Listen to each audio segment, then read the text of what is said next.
समृद्धी हायवेवर अपघाताची मालिका सुरूच। 108 रुग्णवाहिकेमुळे वाचले अपघातग्रस्ताचे प्राण। दिनांक 6/4/2024 वेळ सकाळी 7:30 सुमारास। सविस्तर वृत्त असे।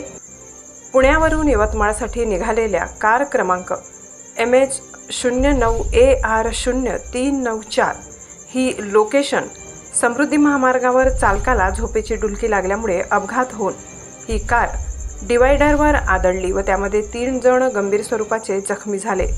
अपघाताची माहिती तात्काळ मिळताच location Shelu Bazar 108 pilot Ravi Shinde, doctor साहेब सैफुद्दीन व Karanja 108 location Samruddhi highway Atish Chavan, doctor Bhaskar Rathod sir हे तात्काळ घटनास्थळी जाऊन जखमी रुग्णाला उपजिल्हा रुग्णालय कारंजा येथे आणले व तेथील वैद्यकीय अधिकारी यांनी त्यांच्यावर उपचार करून पुढील उपचारासाठी यवतमाळसाठी रेफर केले।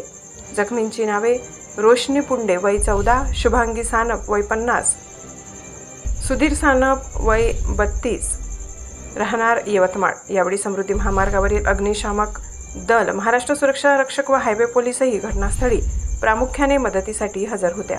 108 समृद्धी रुग्णवाहिका ही खरोखरच अपघातग्रस्तांसाठी तात्काळ हजर असते, त्यामुळे बऱ्याच अपघातग्रस्तांचे प्राण वाचते। 108 मधील पायलट व डॉक्टर हे अपघातग्रस्त रुग्णाची एका परिवाराप्रमाणे काळजी घेत असतात।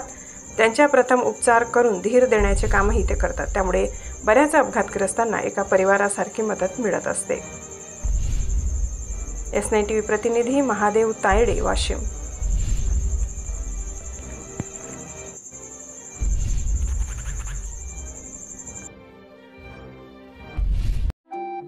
आपल्या चॅनलला नक्की सबस्क्राइब करा, बेल आयकॉन दाबायला विसरू नका।